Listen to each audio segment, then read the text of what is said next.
اعوذ باللہ من الشیطان الرجیم بسم اللہ الرحمن الرحیم الحمد للہ رب العالمین والصلاة والسلام علی اشرف الانبیاء والمرسلین اللہم لا سهل الا ما جعلته سهلا وانت تجعل الحزن اذا شئت سهلا یا مقلب القلوب صرف قلوبنا على طاعتک اللہم لا علم لنا الا ما علمتنا انک انت العلیم الحکیم اللهم رب يسر ولا تعسر وتمم بالخير وبك نستعين وبنبيك رؤوف رحيم اللهم رب اشرح لي صدري ويسر لي امري واحلل عقدة من لساني يفقهوا قولي اللهم رب زدنا علما اللهم رب زدنا علما اللہ پاک کی حمد و ثنا اور عقائد و جہاں نبی مکرم تاجدار عرب و عجم سید المرسلین خاتم النبیین رحمت للعالمین کی ذات گرامی پر درود و سلام کے بعد رب کائنات کا احسان عظیم ہے کہ جس نے ایک بار پھر ہمیں یہ فرصت عطا کی کہ ہم اللہ کی کلام کو سننے کے لیے مل بیٹھے۔ اللہ سبحانہ و تعالیٰ سے دعا ہے کہ وہ ہمیں قرآن حکیم کی ان آیات طیبات کو صحیح طریقے سے پڑھنے، سمجھنے، ان پر عمل کرنے اور ان کا پیغام دوسرے لوگوں تک پہنچانے کا ذریعہ بنائے۔ قرآن کا پڑھنا بھی عبادت، قرآن کا سننا بھی عبادت، قرآن میں غور و فکر کرنا بھی عبادت، قرآن سیکھنا بھی عبادت، قرآن سکھانا بھی عبادت، جیسا کہ نبی مکرم صلی اللہ علیہ وسلم کا ارشاد گرامی ہے،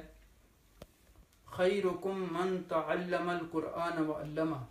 تم میں سے سب سے بہتر شخص وہ ہے جو خود قرآن سیکھتا ہے اور دوسرے لوگوں کو سکھاتا ہے۔ اللہ کے فضل و کرم سے ہم نے پچھلی نشست میں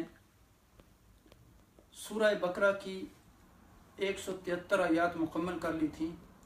آج ہم اگلی 3 آیات کو مکمل کریں گے۔ رب کائنات سے دعا ہے کہ وہ ہمیں یہ توفیق عطا فرمائے کہ ہم ان آیات طیبات کو صحیح طریقے سے سمجھ سکیں۔ رب کائنات نے یہاں ارشاد فرمایا، ان الذین یکتمون ما انزل اللہ من الکتاب وَيَشْتَرُونَ بِهِ ثَمَنًا قَلِيلًا أُولَئِكَ مَا يَأْكُلُونَ فِي بُطُونِهِمْ إِلَّا النَّارَ وَلَا يُكَلِّمُهُمُ اللَّهُ يَوْمَ الْقِيَامَةِ وَلَا يُزَكِّيهِمْ وَلَهُمْ عَذَابٌ أَلِيمٌ أُولَئِكَ الَّذِينَ اشْتَرَوُا الضَّلَالَةَ بِالْهُدَى وَالْعَذَابَ بِالْمَغْفِرَةِ فَمَا أَصْبَرَهُمْ عَلَى النَّارِ ذَلِكَ بِأَنَّ اللَّهَ نَزَّلَ الْكِتَابَ بِالْحَقِّ وَإِنَّ الَّذِينَ اخْتَلَفُوا فِي الْكِتَابِ لَفِي شِقَاقٍ بَعِيدٍ صدق اللہ العظیم۔ اللہ سبحانہ وتعالیٰ کے فضل اور احسان سے جن آیات مبارکہ کو ہم نے تلاوت کرنے کا شرف حاصل کیا، یہ سورہ بقرہ کی 174 سے لے کر 176 تک کی آیات ہیں۔ پچھلی آیات میں ہم نے اس کے بارے میں گفتگو کی تھی کہ رب کائنات نے ایمان والوں کو خطاب کیا کہ اے اہل ایمان، اے ایمان والو، تم پاکیزہ چیزوں کو کھاؤ، حلال چیزوں کو کھاؤ، جو اللہ سبحانہ تعالیٰ نے تمہارے لیے پاکیزہ چیزیں پیدا کی ہیں، پاک اور حلال قرار دی ہیں، ان کو کھاؤ۔ تو خطاب اہل ایمان سے ہے۔ اس سے پہلے آپ کو پتہ ہے کہ ہم نے جن چیزوں پر گفتگو کی تھی اس میں یہ تھا کہ شیطان کی پیروی سے بچو اور اللہ سبحانہ وتعالیٰ کے احکامات پر عمل کرو۔ شیطان آپ کا کھلا دشمن ہے۔ اور پھر آپ دیکھیں کہ یہاں جب یہ حکم دیا گیا کہ تم پاکیزہ رزق میں سے جو ہم نے دیا اس سے کھاؤ، پھر کہا کہ رزق کھا کے اللہ کا شکر ادا کرو، اور پھر کہا کہ عبادت کرو۔ اب دیکھیں کہ شکر جب بندہ کرتا ہے تو زبان سے بھی کرتا ہے، دل سے بھی کرتا ہے، اپنے اعمال کے ذریعے بھی کرتا ہے، اپنے اقوال کے ذریعے بھی کرتا ہے۔ اور ظاہر ہے کہ جب اللہ کی نعمتوں کو انسان کھاتا ہے، شکر کرتا ہے، اس کے سامنے سر بسجود ہوتا ہے،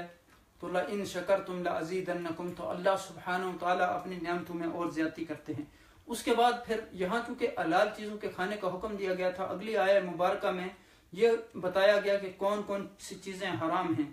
اور پھر اس میں استثناء یہ بھی بتا دی گئی کہ اگر مجبوری کی حالت ہو، حالت اضطرار ہو، انسان کو کوئی اور حلال چیز میسر نہ ہو،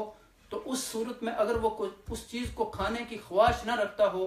اور اس میں زیادتی بھی کرنے والا نہ ہو تو پھر اس پر کوئی گناہ نہیں ہے۔ اب یہاں یہ بتایا جا رہا ہے اس آیہ مبارکہ میں کہ ان الذین یکتمون، بے شک جو لوگ چھپاتے ہیں، ما انزل اللہ، جو کچھ اللہ سبحانہ وتعالیٰ نے نازل کیا، من الکتاب، کتاب میں سے، ویشترون، اور خریدتے ہیں، لیتے ہیں، بہی اس پر، ثمنا قلیلا، مول تھوڑا، قیمت تھوڑی، اولئک، یہی لوگ ہیں، ما یاکلون، وہ نہیں برتے، فی بطونہم، اپنے پیٹوں میں، الا النار، مگر آگ، ولا یکلمہم اللہ، اور نہ اللہ سبحانہ تعالیٰ ان سے بات کرے گا، یوم القیامہ، قیامت کے دن، ولا یزکیہم، اور نہ اللہ سبحانہ تعالیٰ ان کو پاک کرے گا، وَلَهُمْ عَذَابٌ عَلِيمٌ، اور ان کے لیے دردناک عذاب ہے۔ پھر فرمایا کہ اولئک الذین اشتروا الضلالۃ بالہدی، یہی ہیں، اولئک یہی ہیں، الذین، جنہوں نے، اشتروا خریدا، الضلالہ گمراہی کو، بالہدی ہدایت کے بدلے، والعذاب اور عذاب کو، بالمغفرت مغفرت کے بدلے، فما اصبرہم علی النار، کس قدر وہ صبر کرنے والے ہیں اوپر دوزخ کے، آگ کے، ذالک بان اللہ، اس لیے کہ اللہ نے اتاری، نزل الکتاب، کتاب، بالحق، حق کے ساتھ، وان الذین اختلفوا، اور جو لوگ اس میں، جنہوں نے اختلاف کیا، جو لوگ اس میں اختلاف کرتے ہیں، فی الکتاب، کتاب میں، لفی شقاق بعید، وہ جو ہے بہت دور چلے گئے، یعنی کتاب میں، ضد میں، اٹدرمی میں، وہ بہت دور چلے گئے جنہوں نے اختلاف کیا۔ اب یہاں دیکھیں کہ اس آیہ کریمہ میں یہ کہا گیا کہ ان الذین یکتمون ما انزل اللہ من الکتاب ویشترون بہ ثمنا قلیلا اولئک ما یاکلون فی بطونہم الا النار، یہاں دین بیچنے والوں کی سزا اللہ سبحانہ وتعالیٰ نے بتائی، ثمنا قلیلا یعنی تھوڑا سا مول، یعنی آخرت کے فوائد اور اجر و ثواب کے مقابلے میں دنیا کے فائدے خواہ کتنے زیادہ ہوں وہ بے حقیقت اور تھوڑے ہیں۔ یہاں ثمنا قلیلا سے یہی مراد ہے۔ قرآن مجید نے نہایت حسین تصویر یہاں بیان کی، انتہائی خوبصورت نقشہ یہاں پیش کیا، اور بڑی وضاحت کے ساتھ ان تمام چیزوں پر روشنی ڈالی جو انسان کے لیے حلال ہیں، اور ان چیزوں کی بھی وضاحت کر دی جو نوع انسانی کے لیے حرام ہیں۔ یہ تمام قوانین اس لیے رب کائنات نے نازل کیے کہ لوگ ان سے رہنمائی حاصل کریں اور اللہ سبحانہ و تعالیٰ کے مقرر کیے ہوئے حکموں کی تعمیل کریں۔ ہر شخص تک ان سچے اور اٹل احکامات کو پہنچانے کی کوشش کرنی چاہیے تاکہ زیادہ سے زیادہ لوگ اپنے آپ کو ان کی روشنی سے، ان کی ہدایت سے مستفید کر سکیں، سنوار سکیں، منور کر سکیں، اپنی جہالت کو دور کر سکیں۔ اب دیکھیں کہ یہودی جو علماء تھے، اللہ سبحانہ و تعالیٰ نے بنی اسرائیل کی شریعت میں بھی ایسے حکم اور ممنوعات شامل کیے تھے، مقصد یہ تھا کہ قوم سیدھی راہ پہچان لے، لیکن ہوا یہ کہ گروہ کا ایک، یعنی اس گروہ کا، اسی میں سے ایک گروہ جو یہودیوں میں سے، وہ ٹھیکیدار بن گیا دین کا، اور انہوں نے دین کے احکامات میں تبدیلی کرنا شروع کر دی اور اس کو چھپانا شروع کر دیا، اور تورات کی تشریح جو ہے اور تفسیر اس نے اپنی ذمہ داری سمجھ لی اور اس کو اپنی مرضی کے مطابق اس کی تشریح کرنا شروع کر دی۔ پھر دنیاوی لالچ، ہرس اور طمع میں آ کر لوگوں کو اپنے مفید مطلب اور مسئلے بتانے لگے جس سے وہ فوائد حاصل کر سکیں، اور چند ٹکے لے کر اصل احکام کو الٹ پھیر کر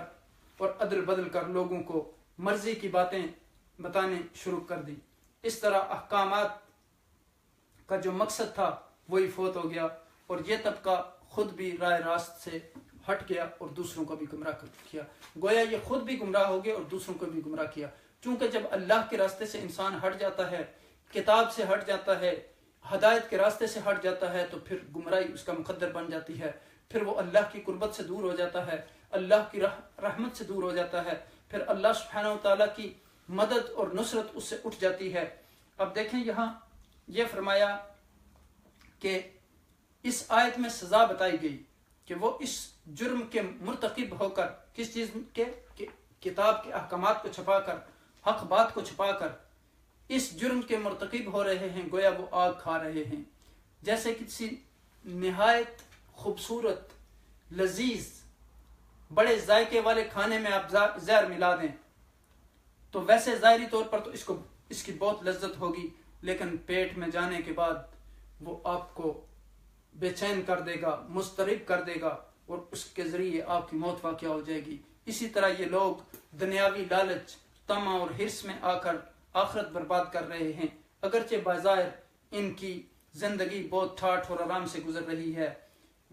لوگ ان کی عزت کرتے ہیں، لیکن حقیقت میں ان کا انجام جو ہے وہ بہت خراب ہوگا۔ اور پھر آپ دیکھیں کہ پچھلے سبق میں ان دینی پیشواؤں کا ذکر کیا گیا تھا جو حق کو چھپاتے ہیں، یعنی ابھی جو ہم نے آیت کا جز پڑھا، اللہ کے احکامات کو بدل کر اپنی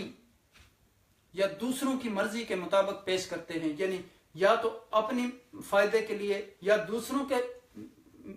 پیچھے بھی اسی لیے چلتے ہیں تاکہ ان کو کوئی نہ کوئی فائدہ حاصل ہو جائے، یعنی عارضی فائدوں اور دنیاوی لالچ میں آ کر خود سیدھی راہ سے ہٹ جاتے ہیں اور دوسروں کو بھی گمراہ کرتے ہیں۔ اور اس کا انجام یہ بتایا گیا تھا کہ وہ مال و دولت نہیں کماتے بلکہ اپنے پیٹ میں آگ بر رہے ہیں۔ اب ان کے لیے اللہ سبحانہ وتعالیٰ نے مزید 3 سزائیں بیان فرما دی۔ فرمایا کہ وَلَا يُكَلِّمُهُمُ اللَّهُ يَوْمَ الْقِيَامَةِ وَلَا يُزَكِّيهِمْ وَلَهُمْ عَذَابٌ أَلِيمٌ۔ اول یہ کہ قیامت کے روز اللہ سبحانہ وتعالیٰ ان سے بات نہیں کرے گا۔ اس طرح یہ دین فروش علماء اللہ کی رحمت، اللہ کی شفقت، اللہ کی نصرت، اللہ کی مدد سے محروم رہیں گے۔ خالق کائنات اور قیامت کے دن کا مالک ان کی طرف سے رخ پھیر لے گا، یہ اس کی رحمت سے محرومی اور غصہ کا اظہار ہوگا، غضب کا اظہار ہوگا۔ دوسری بات یہ ہے کہ وہ گناہوں سے کبھی بھی پاک نہیں ہو سکیں گے۔ ولا یزکیہم، یعنی اللہ تعالیٰ انہیں گناہوں کے بدلہ میں دوزخ میں ڈال دے گا اور انہیں پاکی اور اصلاح میسر نہ ہوگی۔ اور بعض گنہگاروں کو اللہ تعالیٰ اپنی رحمت سے کام لے کر سزا دینے کے بعد معاف فرمائے گا اور پاک کر دے گا، لیکن یہ برے علماء ہمیشہ دوزخ میں پڑے سڑتے رہیں گے، ان کا ٹھکانہ ہمیشہ کے لیے وہ دوزخ ہوگی، نہ ان کے گناہ جڑیں گے، نہ وہ پاک ہوں گے، نہ وہ جنت میں داخل ہوں گے۔ اور تیسری بات یہاں جو تیسری سزا ان کے لیے بیان کی گئی وہ یہ ہے کہ ان کے لیے دردناک عذاب ہوگا، وَلَهُمْ عَذَابٌ عَلِيمٌ، نہ صرف جسمانی بلکہ ذہنی اور روحانی بھی، اور اس مصیبت سے انہیں کبھی بھی نجات نہ مل سکے گی۔ اللہ اس عذاب سے سب کو بچائے۔ اب دیکھیں کہ کبھی کبھی یہ بھی ہوتا ہے کہ کسی چیز کو آگ میں جلا کر اس کو خالص کیا جاتا ہے، جیسے سونے کو پگھلایا جاتا ہے یا چاندی، اور اسی طرح بعض چیزیں ہوتی ہیں کہ جن کو آگ میں جلا کر ان کو پاک کیا جاتا ہے، لیکن یہ لوگ آگ میں جل کر بھی ان کو اللہ سبحانہ وتعالیٰ پاک نہیں کرے گا۔ دیکھیں حق چھپانے کی، حق بات کو چھپانے کی، اللہ کی آیات کو چھپانے کی، اللہ کے احکامات کو چھپانے کی کتنی بڑی سزا ہے، اور اس کی بنیادی وجہ یہ ہے کہ اس کے لیے ذریعے لوگوں کی ہدایت کا سامان ہوتا ہے، لوگوں کے لیے یہ روشنی ہوتی ہے جب حق بات بتاتے ہیں۔ اگر حق بات ان سے آپ چھپائیں گے تو لوگ جو ہے وہ گمراہ ہو جائیں گے، وہ اللہ کے راستے سے ہٹ جائیں گے۔ اب دیکھیں کہ یہاں یعنی فرمایا گیا کہ یہ کون لوگ تھے جو اللہ کے نازل کردہ احکامات کو چھپاتے تھے۔ سب سے پہلے ان سے مراد جو ہے وہ اہل کتاب ہیں۔ قرآن مجید کی اس آیت کے مفہوم میں ہر مذہب، ہر ملت کے لوگ شامل ہیں جو سوچنے سمجھنے کے باوجود حق بات کو چھپاتے ہیں، اللہ کی آیات کو چھپاتے ہیں، اللہ کی کتاب کے احکامات کو چھپاتے ہیں، کیونکہ صرف چند پیسوں کی خاطر، اپنے مفادات کی خاطر وہ کتمان حق کے نتیجے میں جو حاصل کرتے ہیں، اس لیے کہ انہوں نے کچھ مفادات جو ہے وہ پیش نظر رکھے ہوئے ہوتے ہیں، اور اگر وہ حق بات بیان کر دیں تو وہ اپنے فوائد حاصل نہیں کر سکتے۔ یہاں ثمن قلیل سے مراد پوری دنیا ہے۔ کتمان حق سے یہ لوگ ثواب آخرت اور رضا الہی سے محروم ہو جاتے ہیں، اور یہ ایک عظیم خسارہ ہے۔ اس کے مقابلے میں پوری دنیا جو ہے وہ ثمن قلیل ہے، جیسے فرمایا گیا کل متاع الدنیا قلیل۔ تو آپ دیکھیں کہ کھانے پینے کے حلال اور حرام اشیاء کے بیان کے سلسلے میں اعلان ہوتا ہے ما یاکلون فی بطونہم الا النار، وہ دراصل اپنے پیٹ میں آگ بھر رہے ہیں۔ حلال اور حرام کی مناسبت سے ان کے لیے یہ فکرہ استعمال کیا گیا، یعنی حق کو چھپا کر وہ جو قلیل اجرت لیتے ہیں اور اسے کھاتے ہیں، یہ دراصل ان کے پیٹ میں آگ جو ہے ہوگی، اور ان کا کھانا بھی آگ ہی ہوگا۔ یعنی ان لوگوں نے حق کو چھپایا، اس کے حق کے چھپانے کے بدلے میں انہیں سزا ملے گی۔ انہیں قیامت کے دن ذلت اور اہانت کی حالت میں چھوڑ دیا جائے گا، اللہ کی توجہ اور نظر کرم سے یہ محروم ہو جائیں گے، اللہ کے غضب کے مستحق ٹھہریں گے۔ انہیں اس حالت زار اور بے قدری اور ذلت کی تعبیر اللہ سبحانہ و تعالیٰ نے ان الفاظ میں کی ہے وَلَا يُكَلِّمُهُمُ اللَّهُ یوم القیامت وَلَا يُزَكِّيهِمْ، قیامت کے روز اللہ سبحانہ و تعالیٰ ہرگز ان کی طرف نہیں دیکھیں گے، نہ ان سے بات کریں گے اور نہ انہیں پاکیزہ ٹھہرایا جائے گا، ان کے ساتھ کوئی بات نہ ہوگی، ان کا کوئی اہتمام نہ ہوگا، انہیں پاک نہ کیا جائے گا اور ان کی مغفرت بھی نہ ہوگی، اور انہیں مکمل طور پر اگنور کر دیا جائے گا، اس لیے کہ اہل ایمان کی نظر میں ان کی سزا خوفناک ہو جائے اور صورتحال عام لوگوں کے حس اور شعور کے قریب ہو جائے۔ وَلَهُمْ عَذَابٌ عَلِيمٌ، ان کے لیے دردناک عذاب ہے۔ اور ایک دوسری زندہ تعبیر اولئک الذین اشتروا الضلالۃ بالہدی والعذاب بالمغفرہ، یہ لوگ ہیں جنہوں نے ہدایت کے بدلے میں ضلالت خریدی اور مغفرت کے بدلے عذاب خریدا۔ یعنی دیکھیں، مغفرت سے محروم ہوتے ہیں اور عذاب دائمی خریدتے ہیں، کس قدر یہ کم عقل لوگ ہیں اور کس قدر ناسمجھ لوگ ہیں، اس قدر عظیم خسارے کا سودا کرتے ہیں۔ حقیقت یہ ہے کہ ان لوگوں نے ایک عظیم الشان برائی خرید لی۔ ہدایت ان کے لیے عام تھی، مگر ہدایت کو انہوں نے ترک کیا، ترک کر کے دلالت کو انہوں نے ترجیح دی، دلالت کو انہوں نے اختیار کیا، گمراہی کو انہوں نے اختیار کیا۔ مغفرت کے مواقع رب کائنات نے انہیں فراہم کیے تھے، انہوں نے انہیں گنوا دیا اور عذاب کو اپنا لیا۔ اسی لیے رب کائنات نے فرمایا فما اصبرہم علی النار، کیا عجیب ہے ان کا حوصلہ کہ جہنم کا عذاب برداشت کرنے کے لیے تیار ہیں، اس کی طرف آگے بڑھ رہے ہیں۔ ان کے اس احمقانہ کام پر قدرت خندہ زن ہے، انہوں نے سخت گناہوں نے جرم کا ارتکاب کیا ہے اور اس کی پوری سزا ہے۔ اللہ تعالیٰ نے تو کتاب اس لیے بھیجی تھی کہ اسے لوگوں تک پہنچایا جائے، اسے اس زمین پر نافذ کیا جائے، اور وہ ان کا قانون ہو، وہ ان کا دستور حیات ہو، وہ ان کا نظام زندگی ہو، وہ ان کے لیے روشنی کا باعث بنے، وہ ان کو جہالت سے نکالے، وہ ان کو علم کا نور عطا فرمائے، وہ ان کی زندگیوں کو بدل دے، وہ ان کو اللہ کے قریب کر دے، وہ ان کو تقوی عطا کر دے۔ لیکن ان لوگوں نے کیا کیا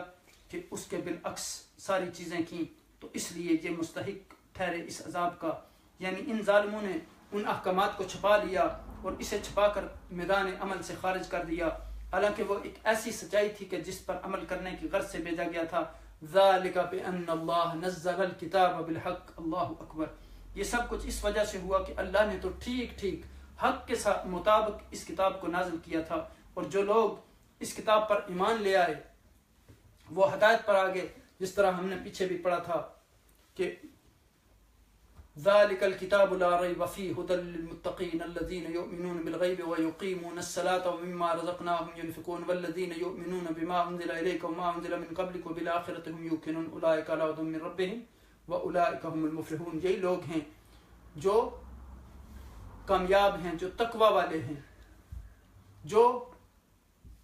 ایمان بالغیب رکھتے ہیں، نماز کو قائم کرتے ہیں، جو رزق ہم نے دیا اس کو خرچ کرتے ہیں اللہ کے راستے میں، آخرت کے دن پر ایمان رکھتے ہیں، آسمانی کتابوں پر ایمان رکھتے ہیں، اللہ کے رسولوں پر ایمان رکھتے ہیں، آخرت کے دن پر ایمان رکھتے ہیں، تو یہی لوگ جو ہیں یہ کامیاب ہیں۔ اور پھر کفار کے بارے میں فرمایا گیا تھا ان الذین کفروا سواء علیہم انذرتہم ام لم تنذرہم لا یؤمنون، ختم اللہ علی قلوبہم وعلی سمعہم وعلی ابصارہم غشاوۃ ولہم عذاب عظیم، ان کے دلوں پر، ان کے کانوں پر، ہر چیز پر جو ہے مہر لگا دی گئی۔ تو اب دیکھیں یہاں کہ یہ سب کچھ اس وجہ سے ہوا کہ اللہ نے ٹھیک ٹھیک کتاب نازل کی تھی، اور جو لوگ کتاب پر ایمان لے آئے اور ہدایت پر آگے حق کے ساتھی بن گئے، ان لوگوں کے ٹولے میں آگے جو حق کے راستے پر چلنے والے تھے، انہوں نے فطرت کائنات کا ساتھ دیا اور فطرت کے حقیقی جو اصول تھے ان پر آگے۔ اب یہاں دیکھیں کہ یہود نبی صلی اللہ علیہ وسلم کی آیات کو، آپ کی صفات کی جو آیات تھیں جو تورات میں تھیں، اسے چھپاتے تھے، اور اس باعث او بگت یعنی عربوں سے کرواتے تھے، اپنے مفادات حاصل کرتے تھے، اپنے ذاتی مفادات کے لیے چند ٹکوں کی خاطر یعنی وہ شرعی احکامات کو تبدیل کر دیتے تھے، تو اپنی آخرت اس طرح وہ خراب کر رہے ہیں۔ یعنی اگر انہیں یہ ڈر تھا کہ اگر حضور نبی اکرم صلی اللہ علیہ وسلم کی سچائی لوگوں کے سامنے آ گئی تو لوگ ہمیں فالو کرنا یعنی جو فالو کرتے ہیں وہ ختم کر دیں گے۔ آج بھی دیکھیں کہ ہمارے اندر ایسے لوگوں کا طبقہ موجود ہے۔ اس معاملے میں ہمیں اللہ سے ڈرنا ہوگا، اللہ سے خوف کرنا ہوگا کہ شرعی احکامات کو تبدیل کرنا، اپنی مرضی کے مطابق اس کو ڈالنا، اپنے گرد ایک سرکل بنانے کے لیے مخصوص فتوے دینا، یہ جرم عظیم ہے، اور یہ وہی بنی اسرائیل کے علماء کا جو رویہ تھا وہی رویہ ہے۔ ہمیں وہی بات کرنی چاہیے جو اللہ اور اس کے رسول صلی اللہ علیہ وسلم کی بات ہے۔ اب دیکھیں کہ امام مالک کتنے جلیل القدر امام تھے، انہوں نے فرمایا کہ کل واحد یؤخذ منہ ویرد الیہ الا صاحب قبر ھذا، کہ ہر بات جو ہے، ہر بندے کی بات لی بھی جا سکتی ہے، اسے واپس بھی کر دیا جا سکتا ہے، لیکن اللہ کے رسول صلی اللہ علیہ وسلم کے علاوہ، یعنی اللہ کے بعد اگر کسی کی بات یعنی کو رد نہیں کیا جا سکتا تو وہ حضور نبی اکرم صلی اللہ علیہ وسلم کی بات ہے۔ تو اب دیکھیں کہ یہاں یعنی انہوں نے ہدایت کو چھوڑا، اس کے بدلے میں ضلالت کو اختیار کیا، گمراہی کو، اور مغفرت کو چھوڑا اور عذاب کو اختیار کیا۔ اور پھر وہ یعنی ان آیات کو جن میں اس طرح کے احکامات تھے جن کے ذریعے ان کے مفادات پر ضرب پڑتی تھی، ان کو چھپاتے تھے، لیکن حضور نبی اکرم صلی اللہ علیہ وسلم کے معجزات کے ذریعے آپ کی پاکیزہ عادتوں نے لوگوں کو آپ کی تصدیق پر آمادہ کر دیا، اور پھر وہ سارے لوگ جو ہے حضور نبی اکرم صلی اللہ علیہ وسلم پر ایمان لے آئے۔ اب دیکھیں قرآن کریم میں ان کی ایسی پوشیدگیاں جگہ جگہ بیان کی گئیں۔ یہ بھی فرمایا کہ یہ مال جو خدا کی باتوں کو چھپا کر تم کماتے ہو، یہ دراصل آگ کے انگارے ہیں جنہیں تم پیٹ میں بھر رہے ہو۔ قرآن کریم نے ان لوگوں کے بارے میں جو یتیموں کا مال ظلم سے کھا جائیں، یہی فرمایا کہ وہ بھی اپنے پیٹ میں جہنم کی آگ بھر رہے ہیں، اور قیامت کے دن بڑھتی ہوئی آگ جو ہے اس میں داخل ہوں گے۔ ایک حدیث میں بھی آتا ہے کہ رسول اللہ صلی اللہ علیہ وسلم فرماتے ہیں جو شخص چاندی کے برتن میں کھاتا پیتا ہے، اللہ تعالیٰ وہ اپنے پیٹ میں جہنم کی آگ بھرتا ہے۔ پھر فرمایا ان سے اللہ تعالیٰ قیامت کے دن بات چیت بھی نہ کرے گا، نہ انہیں پاک کرے گا، بلکہ المناک عذابوں میں مبتلا رہیں گے۔ یعنی اللہ تعالیٰ قیامت کے دن ان سے بات چیت نہیں کرے گا۔ جو شخص سونے یا چاندی کے برتن میں کھاتا ہے وہ گویا اپنے پیٹ میں آگ بھرتا ہے۔ تو فرمایا کہ نہ انہیں پاک کرے گا بلکہ المناک عذاب میں مبتلا رہیں گے یہ لوگ اپنے کرتوتوں کی وجہ سے۔ پھر ایک حدیث میں آتا ہے کہ 3 قسم کے لوگوں سے اللہ سبحانہ و تعالیٰ بات نہ کرے گا، نہ ان کی طرف دیکھے گا، نہ انہیں پاک کرے گا، اور ان کے لیے دردناک عذاب ہے۔ پہلا فرمایا کہ بوڑھا زانی، دوسرا جھوٹا بادشاہ حکمران، اور تیسرا فقیر متکبر۔ پھر فرماتا ہے کہ ان لوگوں نے ہدایت کے بدلے میں گمراہی لے لی۔ انہیں چاہیے تھا کہ تورات میں جو خبریں حضور نبی اکرم صلی اللہ علیہ وسلم کی نسبت تھیں انہیں ان پڑھوں تک پہنچاتے، لوگوں تک پہنچاتے، ان کو ہدایت کا راستہ دکھاتے، ان کو روشنی کا راستہ دکھاتے، ان کو علم صحیح جو حقیقی تھا وہ بتاتے، لیکن انہوں نے اس بات کو چھپایا اور مغفرت کے بدلے میں انہوں نے عذاب خریدا۔ تو اب دیکھیں کہ یہ لوگ جو ہیں یہ اس عذاب کے مستحق ہیں۔ اور یہاں آپ دیکھیں کہ ان آیات مبارکہ میں یعنی اب دیکھیں کہ جب انسان ایمان لے آتا ہے تو ایمان اس سے کیا تقاضا کرتا ہے کہ ہر وہ حکم جو اللہ سبحانہ وتعالیٰ نے اس کو حکم دیا ہے اس حکم کو پورا کیا جائے، اللہ سبحانہ وتعالیٰ کی بات مانی جائے۔ ایمان کا مطلب یہ ہوتا ہے صرف یہی نہیں کہ ہم کہہ دیں لا الہ الا اللہ محمد رسول اللہ، بلکہ اس کے بعد اپنے قول کے ذریعے، اپنے عمل کے ذریعے، اپنی ہر چیز کے ذریعے اس کو ثابت کرنا، احکامات کو ماننا، اللہ کی بات کو ماننا۔ تو آپ دیکھیں کہ اللہ سبحانہ وتعالیٰ کتنے رحیم اور کریم ہیں کہ ہمیں پاکیزہ چیزوں کے کھانے کا حکم دیا جس کے ذریعے ہمارے جسم کو انرجی ملتی ہے، اور جو چیزیں ہمارے لیے نقصان دہ تھیں ان کو حرام قرار دیا۔ ہمارا دین جو ہے ہمیں عقل کی حفاظت سکھاتا ہے، ہمیں جسم کی حفاظت سکھاتا ہے، ہمیں حسب و نسب کی حفاظت سکھاتا ہے۔ تو پاکیزہ چیزوں کے کھانے کا حکم دیا گیا اور پھر حرام چیزوں کا ذکر کیا گیا، اور اب یہاں کہا گیا کہ ان الذین یکتمون، بے شک وہ لوگ جو چھپاتے ہیں۔ اب یعنی جیسے حضور نبی اکرم صلی اللہ علیہ وسلم نے فرمایا کہ الحلال بین والحرام بین، حلال بھی واضح ہے اور حرام بھی واضح ہے، اور ان کے درمیان جو کچھ چیزیں ہیں وہ مشتبہات ہیں۔ اور پھر ایک دوسری حدیث میں جیسے فرمایا دا ما یریبک الی ما لا یریبک، ایسی چیز جو آپ کو شک میں مبتلا کر دے اس کو اس چیز کی طرف چھوڑ دیں جو آپ کو شک میں مبتلا نہ کرے۔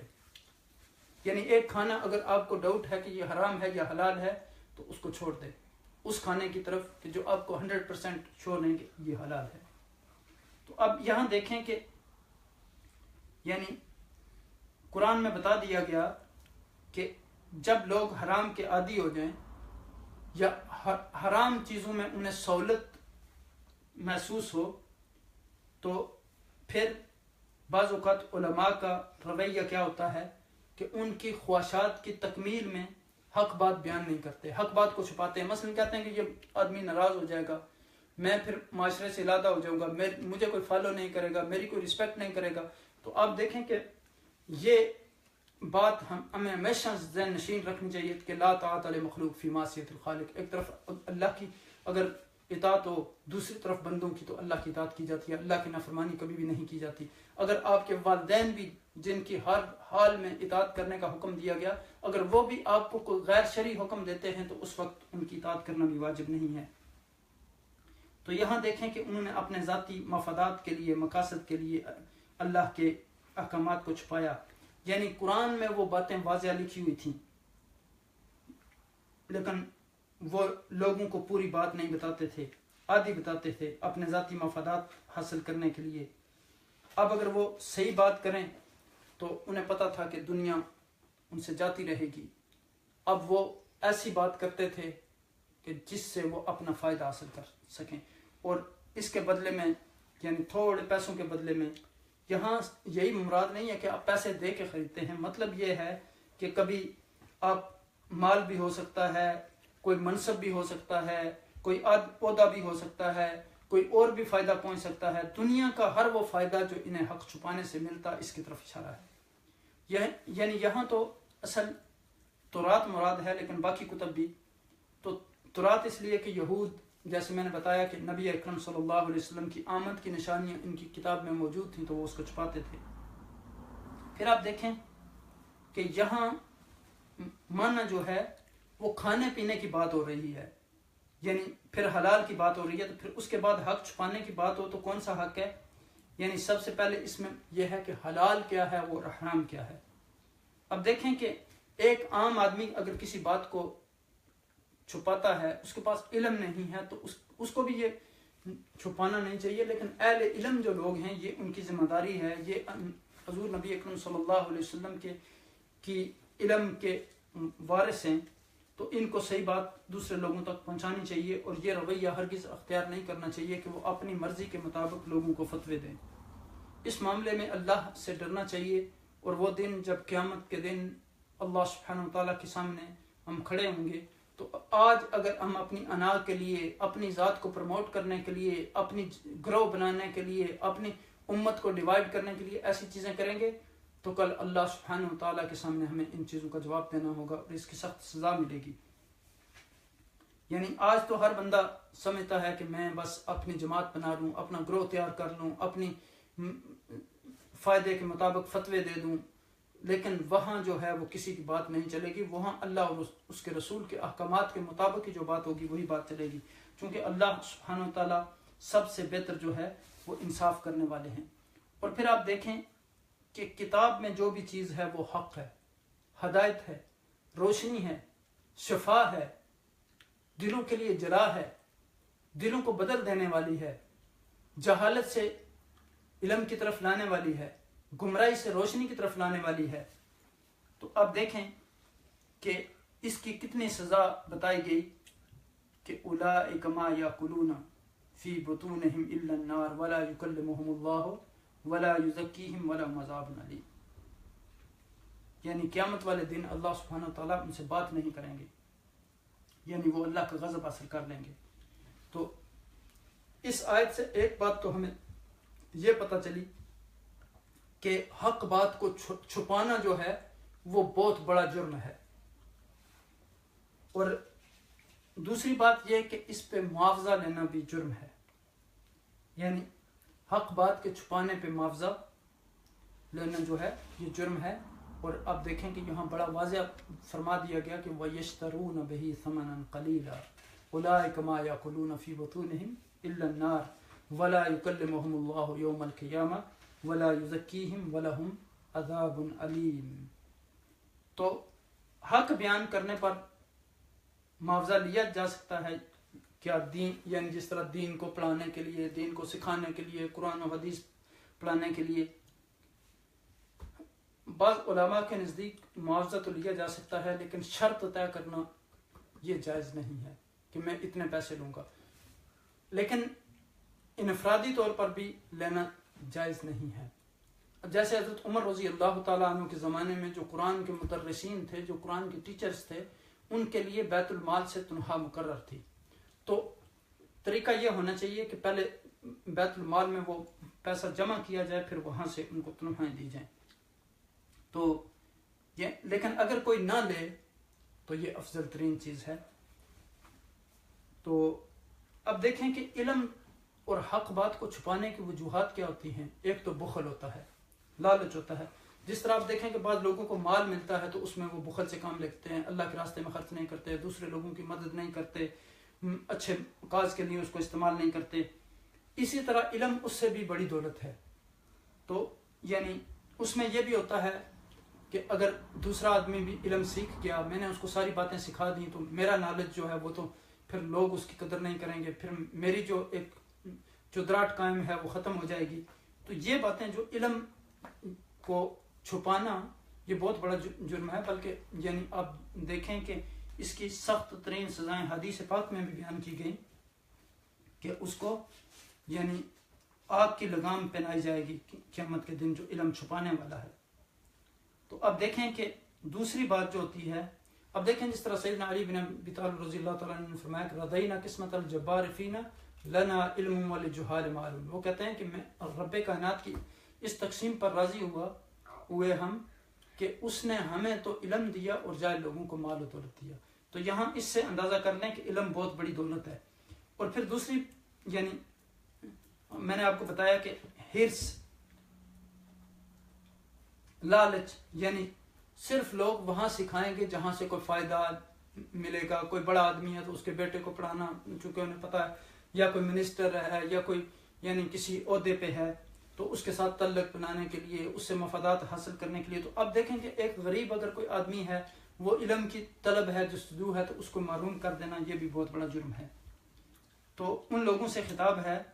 جو پیٹوں میں آگ بھرتے ہیں، یعنی جو مال کے بدلے میں علم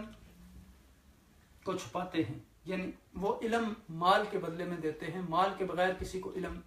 نہیں سکھاتے، نہیں پڑھاتے. تو اب دیکھیں کہ یہاں یعنی حکم یہ ہے کہ حق کو جو ہے وہ عام کرنا چاہیے، زبان کے ذریعے بھی، قلم کے ذریعے بھی، اپنے اعمال کے ذریعے بھی، اپنے اخلاق کے ذریعے بھی، اپنے افعال کے ذریعے بھی، ہر چیز کے ذریعے. یعنی اب دیکھیں کہ آپ علم کو پھیلائیں، علم چھپانے والی چیز نہیں ہے.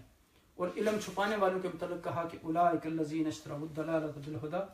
یعنی یہاں یہ بتا دیا گیا کہ ان کی ترجیح پرائرٹی کیا چیز ہے. یعنی انہوں نے ترجیح کس چیز کو دی؟ گمراہی کو ہدایت کے بدلے میں. پھر مغفرت کے بدلے میں عذاب کو ترجیح دی، تو پھر نتیجے میں انہوں نے عذاب خریدا. یعنی آپ دیکھیں کہ علم جو ہے وہ بخشش کا ذریعہ ہے. جیسے اب دیکھیں کہ طالب علم کے بارے میں آیا کہ وہ اس کے لیے ہر دنیا کی مخلوق دعا کرتی ہے، یہاں تک کہ سمندر میں مچھلیاں بھی اس کی مغفرت کی دعا کرتی ہیں. تو اسی یعنی طرح جو لوگ علم نہیں سکھاتے تو ان کے لیے بھی بددعا بھی اسی طرح کی ہوتی ہے. اب دیکھیں کہ جانتے بوجھتے ہوئے علم کو چھپانا، یہاں فرمایا گیا فما اصبرہم علی النار، یعنی کتنا صبر ہے آگ کے اوپر ان لوگوں کا، کتنے صابر ہیں آگ کے اوپر. جانتے ہوئے علم کو چھپانا، یعنی جانتے بوجھتے ہوئے کہ علم حاصل کرنا اتنا بڑا اس میں اجر ہے، اتنی فضیلت ہے، اتنی یعنی حضور نبی کریم صلی اللہ علیہ وسلم نے فرمایا کہ خیرکم من تعلم القرآن وعلمہ، طلب العلم فریضۃ علی کل مسلم. اور پھر یہاں تک فرمایا گیا کہ علم حاصل کرنے کے لیے اگر کوئی گھر سے نکلتا ہے تو اگر اسے موت آ جاتی ہے تو وہ شہید ہے. اور پھر یعنی یہ بھی کہ ساری مخلوق سے انسان کو دعائیں ملتی ہیں، پھر بھی وہ سرخوشی کرتے ہیں. اور ذالک، یہ کون سی بات ہے؟ یعنی عذاب مغفرت کے بدلے میں اور گمراہی ہدایت کے بدلے میں. یہ اتنی بڑی سزا کیوں بیان کی گئی؟ اس لیے کہ ذالک بأن نزل الکتاب بالحق، ذالک بأن اللہ نزل الکتاب بالحق، یعنی اللہ سبحانہ وتعالیٰ نے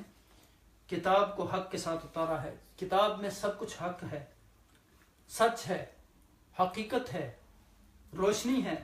نور ہے، ہدایت ہے، تقویٰ ہے. تو لوگوں کو بتائیں گے نہیں تو لوگ کس چیز سے محروم ہو جائیں گے؟ سیدھے راستے سے، روشنی سے، علم سے، حقیقت سے. تو وہ غلط کام کریں گے اور غلط کام کر کے یعنی غلط انجام کو پہنچیں گے. وَإِنَّ الَّذِينَ اخْتَلَفُوا فِي الْكِتَابِ، اور بے شک وہ لوگ جنہوں نے کتاب میں اختلاف کیا. اور یہ ایک اور جرم یہاں بیان کیا جا رہا ہے. ایک جرم تو یہ تھا کہ کتاب کا چھپانا، آگے نہ پہنچانا، اور دوسرا جرم یہ ہے کہ کتاب میں